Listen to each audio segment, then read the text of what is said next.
Hello les guys, j'espère que vous allez bien. On se retrouve dans un nouvel épisode de Transforme tes relations, le podcast qui t'apprend à gérer tes relations humaines et également à t'épanouir dans celles-ci. Les épisodes sont publiés tous les mercredis et dimanches à 21h, alors ajoute le podcast à ta bibliothèque pour ne manquer aucun épisode. C'est un épisode live où je te partage mes blessures amicales et comment j'ai fait pour les dépasser. Ce que j'appelle des blessures amicales, ce sont toutes les blessures que j'ai eues dans mon cœur suite aux déceptions amicales que j'ai vécues. Durant cette période un peu de déception, j'étais triste, j'ai pleuré, je voulais plus avoir d'amis et au final j'ai vu que c'était pas la bonne solution. La bonne solution c'était de guérir et dépasser ces blessures amicales. Aujourd'hui, je peux dire que j'ai dépassé ces blessures amicales, notamment parce que certaines personnes qui m'ont blessée sont encore dans mon entourage aujourd'hui. Et donc aujourd'hui, je veux te partager ma méthode un peu, comment j'ai fait pour dépasser mes blessures amicales. Donc si tu as connu des déceptions et tu ne les as pas encore dépassées, l'épisode est pour toi, prends de quoi noter et installe-toi dans un lieu calme. Une fois que c'est fait, on peut commencer. Point préliminaire avant d'entrer dans le vif du sujet. Premier point, mes DM sont ouverts pour la FAQ du mois de juillet. Donc là, on est le 30 juin. Si aujourd'hui, le 30 juin, tu as des choses à me dire, une question à me poser, je t'invite à m'écrire avant que j'enregistre l'épisode du mois de juillet. Je pourrais prendre ta question en compte pour la FAQ du mois de juillet. Ensuite, deuxième point préliminaire, sens-toi libre dans cet épisode de prendre ce qui te fait avancer, ce qui te parle, et de laisser ce qui te fait pas avancer. Cet épisode, et mon podcast en général, c'est pas la dictature. Tu prends ce qui te fait avancer et tu laisses ce qui ne te fait pas avancer. Je parle de mon expérience personnelle, elle est là pour t'inspirer. Si elle t'inspire dans certains compartiments, tu prends. Si elle t'inspire pas, tu laisses. Tu es libre de faire ce que tu as à faire. Une fois que j'ai précisé tout ça, on peut entrer dans le vif du sujet. D'abord, un panorama de mes blessures amicales. Première blessure amicale que j'ai eue, je ne fais pas dans l'ordre chronologique, mais je me remémore un peu, c'est vraiment d'être mise au second plan.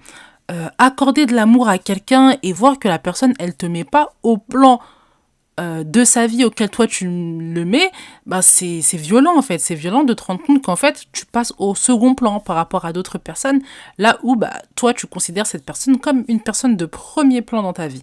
En plus, moi je suis une personne qui donne beaucoup en amitié, donc tu donnes, t'écoutes, tu conseilles, tu es présente, tu es là, tu fais tout en fait. Mais tu vois quand même que cette personne, elle te met au second plan dans ses actions. Quand elle te parle, elle t'écoute, quand elle te parle, elle est bien, mais dans la vie de tous les jours, quand vous vous voyez, t'as l'impression d'être mise au second plan. Et ça, c'est quelque chose que j'ai vécu en amitié, je me suis sentie au second plan, j'ai vu qu'on avait privilégié certaines personnes qui, selon moi, mon regard de l'époque ne méritait pas en fait d'être privilégiée. J'étais sage, j'étais intelligente, Wendy et tout son orgueil qui pense que elle doit être mise au premier plan. Donc, être mis au second plan pour quelqu'un qui est orgueilleux, c'est très compliqué. Et c'est une blessure que j'ai vécue sans être orgueilleuse et sans caricaturer la personne que je suis. Être mise au second plan dans n'importe quelle relation, ça fait mal. On se sent pas priorisé. Et l'amitié, c'est quand même une place où on veut être priorisé. Donc, j'ai été mis au second plan quand j'étais plus jeune. Et c'est vraiment quelque chose qui m'a fait mal. Et c'est une des premières blessures que j'ai vécues en amitié. Deuxième blessure que j'ai vécue en amitié concerne un peu la vérité, le fait qu'on me la cache, la dissimule, qu'on me dise pas la vérité. Moi, je suis une personne, j'aime beaucoup, beaucoup, beaucoup la vérité. C'est mon existence en fait, la vérité. J'aime trop la vérité. Et même si ça me blesse, même si ça me fait mal, je veux entendre la vérité, je veux m'améliorer. En fait, quand je me prive de la vérité, c'est comme si tu voulais pas que je m'améliore. C'est comme si tu me voyais comme une autre personne aussi, une personne qui va t'agresser parce que elle a dit la vérité et tout. Alors que non, en fait, je suis pas comme ça. Dites-moi la vérité, dites-moi les choses, je vais m'améliorer, je vais demander pardon, je vais faire les choses autrement, mais la vérité, pour moi, c'est central dans une relation amicale. Et quand on me la dit pas, pour différentes raisons, ça me fait mal. Quand c'est moi qui dois aller chercher la vérité, je dois vraiment tirer les ficelles pour avoir la vérité, alors qu'elle aurait pu être dite et les choses auraient été restaurées, ben c'est violent. C'est violent parce que tu dis, mais en fait, les gens, ils valorisent pas autant la vérité que moi. Et la vérité, pour eux, c'est pas une valeur importante. Là où pour moi, c'est essentiel, en fait. La vérité, c'est moi, en fait. La vérité, c'est vraiment moi. J'aime trop ça. Et je veux qu'on me parle. Je veux qu'on me dise. Je n'aime pas les faux semblants. Je n'aime pas qu'on me dise des demi-vérités. Je veux vraiment qu'on me dise la vérité. Quitte à ce que ça me fasse mal. Quitte à ce que je pleure. Quitte à ce que même je boude. Mais il faut me dire parce que j'entends. J'entends et je peux m'améliorer. Les faux semblants, l'hypocrisie, on me cache la vérité, c'est à moi d'envoyer les messages pour savoir. Tout ça là, ça me fatigue et je me dis, encore une fois, toi t'es là, tu te tues à dire la vérité aux gens, tu veux être la plus vraie, la plus honnête possible pour que avec toi ce soit pas ça quoi. Les gens ils valorisent pas la vérité autant que toi, l'honnêteté, la sincérité autant que toi et ça fait mal. Ça fait mal parce que faut comprendre que la vérité, quand t'aimes ça, c'est quelque chose qui libère déjà, mais c'est quelque chose aussi qui a un grand prix. Quand tu dis la vérité aux autres, tu t'exposes aussi à faire partir les gens de ta vie. Enfin, la vérité, c'est un prix quand même. C'est un prix, c'est un coût. Et donc, toi, tu payes le coût tous les jours pour dire la vérité aux gens. Tu prends le risque de laisser des amitiés pour que ces personnes elles s'améliorent, pour qu'elles avancent. Et toi, en fait, personne va payer ça, en fait. Pour toi, personne va payer le prix de la vérité. Qui va te dire la vérité, en fait? Personne. Et ça, c'est quelque chose avec lequel j'ai du mal encore aujourd'hui, mais ça m'arrive plus, ça m'est plus arrivé depuis un certain temps, Dieu merci, mais ça arrivait dans ma vie, et c'est une déception à part entière. Une troisième déception en amitié concerne un peu le partage. Je suis une personne qui partage énormément mes idées quotidiennes, ce que je lis, ce que je fais, mes blessures, la relation avec mes parents. Enfin, mes amis, c'est vraiment ma safe place. Je leur parle énormément. Quand on me parle pas, quand on me dit pas les choses, c'est très vexant pour moi parce que je comprends pas le schéma de pensée. Et je sais que tout le monde ne pense pas comme moi, tout le monde n'a pas la même unicité que moi, tout le monde n'est pas comme moi en fait. Et aujourd'hui, je me rends compte que il n'y a pas à prendre les choses personnellement en fait quand les gens pensent pas comme toi, mais je vais pas mentir, à l'époque, ça a été une blessure pour moi de me dire que mais on partage pas en fait. Est-ce que je fais quelque chose de mal? Est-ce que j'écoute pas assez? Est-ce que je parle trop de moi? Encore une fois en fait, on me dit pas la vérité. Et puisqu'on me dit pas la vérité, les gens ils s'écartent de moi, mais ils me disent pas pourquoi en fait. Ils me partagent pas les choses, ils me disent rien. Moi j'ai besoin de savoir ce que tu fais dans ta vie, j'ai besoin que tu me dises ce que tu as accompli récemment, j'ai besoin que tu me dises tu penses à quoi, j'ai besoin que tu me dises ce que tu as envie de faire, j'ai besoin que tu me partages. L'intimité pour moi c'est important. L'intimité c'est quelque chose que je chéris vraiment dans des relations. Et si je te donne cette intimité en parlant de moi, j'attends quand même un peu la même chose, un peu de réciprocité. Et c'est pas la même chose pour tout le monde. Tout le monde ne pense pas comme ça, tout le monde n'a pas la vision que j'ai, tout le monde n'a pas la même personnalité que j'ai. Et aujourd'hui, je me sentirais un peu moins blessée, entre guillemets, mais à l'époque, quand j'avais pas ce recul, c'était une grosse blessure pour moi parce que, encore une fois, tu donnes de toi, tu partages, tu prends un risque. Partager, ça a un coût que les autres ne sont pas prêts à prendre, en fait. Et c'est un peu ça, hein, mes blessures amicales, dans tous les cas, c'est que tu payes un coût que les autres ne veulent pas payer pour toi. Et ça, c'est trop violent en fait, parce que tu t'investis, tu donnes de toi pour que les gens ne donnent pas ce que toi tu donnes, même pas la moitié de ce que tu donnes. Et c'est très frustrant. Et enfin, une autre blessure amicale, là c'est un peu inversé, c'est la culpabilité que j'ai ressentie après avoir laissé ma meilleure amie, clairement. Pendant un temps, je lui parlais plus parce que j'estimais que elle me prenait trop de place, entre guillemets, je mets des guillemets. Elle était dans une situation très difficile, je me sentais plus bien, j'étais jeune, j'étais tombée dans le délire de il faut prendre soin de soi, dès qu'il y a trop de toxicité, tu t'éloignes. Sauf que la fille, elle est dans des situations où c'est pas de sa faute, en fait. T'es là pour la soutenir, t'es pas là pour l'abandonner. Et moi, ce que j'ai fait, indirectement, même si c'était passé quelque chose qui justifiait un peu mon départ, ça se faisait pas, en fait. J'aurais dû pardonner, j'aurais dû rester, et je suis partie. Et ça m'a rongé un peu après parce que je me suis dit, mais c'est pas un comportement à avoir. T'as laissé la personne comme ça, elle a vécu des choses difficiles, elle a même fait des choses, franchement, ça fait tellement mal d'y repenser. Tu te dis, mais j'aurais dû être là à ce moment-là, et moi j'étais où?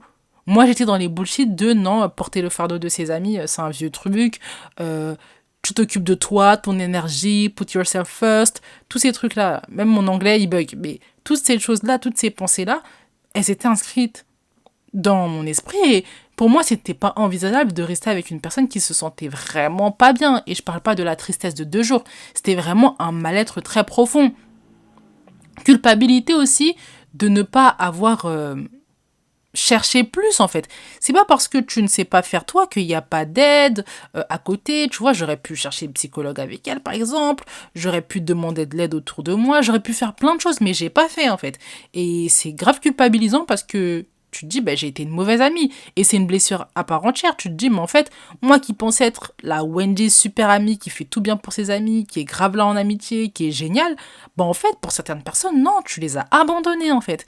Et ça fait mal, c'est une blessure à part entière et il faut se pardonner. Mais ça prend du temps de se pardonner parce qu'on dit, mais je peux refaire ça à quelqu'un, et si moi on me faisait ça, t'as aussi peur qu'il y ait un retour de bâton, et si moi on m'a abandonné dans une situation comme ça, qu'est-ce que je ferais, et si elle me faisait du mal pour se venger, parce que après on s'est rabiboché avec ma meilleure amie, donc tu te dis mais si elle me fait du mal demain pour me rendre ça, on fait comment? Tout ça c'est des blessures amicales en fait qui déculent de la culpabilité, et donc voilà une blessure amicale aussi que j'ai vécue. Je vous ai présenté 4 blessures amicales un peu que j'ai vécues, celles dont je me souviens et celles qui m'ont vraiment marqué. Et là, j'ai vraiment envie de partager avec vous comment j'ai fait pour dépasser toutes ces blessures. L'épisode va suivre son cours, mais avant ça, je t'invite à mettre les étoiles si l'épisode te plaît et également à participer en commentaire si tu es sur Spotify. N'hésite pas à me donner ton avis, tes suggestions d'épisodes, ce que tu penses et aussi comment t'as fait toi personnellement pour dépasser tes blessures amicales. Si tu es sur Apple Podcast, tu as la possibilité de mettre un commentaire pour l'ensemble du podcast. Donc si tu es un habitué ou une habituée du podcast, je t'invite à mettre le commentaire. Une fois que c'est fait, on peut poursuivre. Alors d'abord, concernant mes pensées, ce qui a changé, c'est le pardon. J'ai pardonné, je me suis rappelé que les gens n'étaient pas parfaits, les gens sont des humains, qu'ils font des erreurs et qu'il n'y a rien de dramatique surtout à ce que j'ai vécu. Oui, c'était des blessures, oui, c'était des déceptions, mais je veux dire qu'aujourd'hui, je suis toujours vivante, on m'a pas fait des trucs atroces, et il faut relativiser, dédramatiser, et ensuite pardonner. On dédramatise, mais on nommait pas ce qu'on a vécu, on nommait pas nos blessures. Et moi, j'ai pas omis ce que j'ai vécu, mais dans un premier temps, j'ai dédramatisé, et ça m'a permis plus facilement de pardonner les erreurs des gens, pardonner leurs défauts aussi, c'est pas de leur faute en fait, et accepter leur vision du monde, chacun sa vision du monde. Ce que moi je considère comme blessure, pour eux c'est un moyen de protection peut-être, ce que moi je considère comme blessure, c'est peut-être chez eux un trait de personnalité. Donc il faut avoir une vision beaucoup plus globale, et j'ai appris à avoir une vision beaucoup plus globale des gens, leur pardonner, du coup avoir une vision beaucoup plus humaine, être moins strict avec eux, et du coup ça m'a permis de réintégrer certaines personnes qui m'ont blessée, parce que je me suis rendu compte que déjà il n'y avait rien de dramatique, il faut pardonner, il faut avancer, et moi aussi en fait je dois changer d'un certain compartiment. Par exemple, je me suis rendu compte que j'avais pas une identité solide seule. Enfin, je me définis beaucoup par rapport à mes relations amicales, je me définissais beaucoup par rapport à mes relations de manière générale, j'avais pas d'identité Wendy. Genre, quand on voit Wendy, j'ai une personnalité et tout, mais elle est très liée aux relations que j'ai avec les autres. Et ça, c'est non. C'est non. Aujourd'hui, j'ai changé par rapport à ça. Je me suis dit que qu'importe ce que je vis, en fait, en amitié, je suis toujours Wendy, en fait. Et j'ai une personnalité, et je dois la nourrir. J'ai une vie, j'ai des passions, j'ai des intérêts, et je suis pas les autres. Même si c'est mes amis, même si on a une intimité, même si je partage beaucoup de choses avec elles, je me reconnais en elles et tout, mais ce n'est pas mon identité. J'ai une identité autre que mes relations amicales. Et du coup, cultiver mon identité, ça m'a permis vraiment de m'ancrer plus en moi et de me détacher un peu des autres, en fait, me détacher de mes relations amicales, de sorte à ce que je puisse kiffer ma présence toute seule, ne pas être aussi dévastée quand il y a certaines choses qu'on me fait. À la fin de la journée, ce que j'ai vécu, ça fait mal, ça pique, et ouais, c'était des blessures, mais si j'avais été plus ancrée en moi, je pense que certaines blessures, je les aurais pas eues, en fait. Simplement, je les aurais pas eues. Et aujourd'hui, je me suis dit que non, Wendy, ton identité est... Voilà quoi, aujourd'hui, mon identité, elle est forte, je l'ancre, je fais des choses seule, je nourris mes centres d'intérêt, je prie, mon identité en Christ et tout. Enfin, vraiment, je me réfugie beaucoup en moi, en fait, pour trouver l'énergie, pour trouver la source et pour mon identité. Mon identité, à nouveau, c'est important parce que quand tu n'as pas d'identité, eh ben, les autres vont la définir pour toi. Et ça, c'est quelque chose de mauvais. On s'expose forcément à la déception avec cet état d'esprit. Et pour déculpabiliser, j'ai appris à avoir une vision plus humaine de ma personne et me rappeler que je ne savais pas. Si je savais et que j'avais fait un choix, ok, mais là, en fait, je ne savais pas, je n'avais pas le choix en vérité, parce que ce que tu ne sais pas n'est pas offert à toi comme choix. Beaucoup de personnes, ça c'est une parenthèse, vous font du mal, ils sont même pas au courant. Ils sont même pas au courant, pour eux c'est un mode par défaut, en fait. Et moi j'étais en mode par défaut quand j'ai abandonné ma meilleure amie, en fait. Donc, quand j'étais dans ce mood-là, en vérité, je savais pas en fait. Je savais pas qu'il y avait une autre option, que je pouvais supporter ses fardeaux, je pouvais l'aider d'une certaine manière, je ne savais pas. Et donc rien ne sert de culpabiliser de quelque chose que je ne savais pas. Et d'ailleurs, j'ai posté un tweet récemment sur la question. Rien ne sert de regretter ce que tu ne savais pas. Maintenant, tu sais et on passe à autre chose. Et c'est vraiment la pensée qui m'a guidée en fait pour déculpabiliser. Rien ne sert de regretter quelque chose que tu ne savais pas, Wendy. Tu ne le savais pas. T'as fait les choses, c'est pas grave. Dieu a fait grâce, ton amie est encore vivante et vous êtes ensemble aujourd'hui et tu sais que tu ferais pas les choses comme avant. Mais du coup, maintenant que tu sais, c'est bon, le passé tu le laisses au passé et maintenant c'est le présent et on avance. Donc voilà en termes de pensée ce qui m'a permis de dépasser mes blessures amicales. Maintenant, je veux te partager 2 actions que j'ai faites pour dépasser aussi mes blessures amicales. Première action, c'est recréer des dynamiques où je vocalise mes standards. En fait, c'est très facile d'attendre des choses des gens, mais si les gens ne savent pas quoi te donner, ben, ils ne peuvent pas te donner. Encore une fois, si l'enfant ne pleure pas, on ne peut pas savoir qu'il a faim. Donc, il faut faire quelque chose, il faut vocaliser ses standards, c'est très important. Si tu attends que l'autre partage certaines choses, ben dis-lui, j'aimerais que tu me partages plus. Si tu veux que l'autre te considère un peu plus, tu dis, ah ouais, mais je me sens pas considéré. Moi, j'attends quand même de la réciprocité en amitié. Vocalise tes standards au moment de la rencontre où vous faites connaissance. Dis ce que tu attends d'une amitié, ce que tu attends d'une amie ou d'un ami. C'est très important, en fait, de vocaliser ses standards. Les autres ne sont pas dans votre tête. J'ai lu un tweet hier qui disait en gros que c'est très important de parler parce que les autres ne sont pas dans votre tête. Il faut parler pour vocaliser ses standards, parler pour dire ce qu'on attend de l'autre parce que l'autre n'est pas dans notre tête. Et ce qui est évident pour nous ne l'est pas pour l'autre. Quand j'ai fait les révisions de français avec ma petite sœur, ce que je lui ai dit, c'est que l'évident doit être dit. Même si pour toi c'est évident et que pour le prof de français aussi c'est évident, il a compris. En examen, tu dois toujours dire ce qui est évident parce que tu peux tomber sur des gens qui ne vont pas comprendre en fait. Et c'est ça l'examen de français, l'oral de français, c'est te faire dire ce qui est évident. Tu dois parler comme un enfant en fait. Tu dois parler à un enfant. Tu t'adresses pas à un professeur de français, tu t'adresses à un enfant qui ne comprend pas tout. Et donc l'évident, tu dois le dire.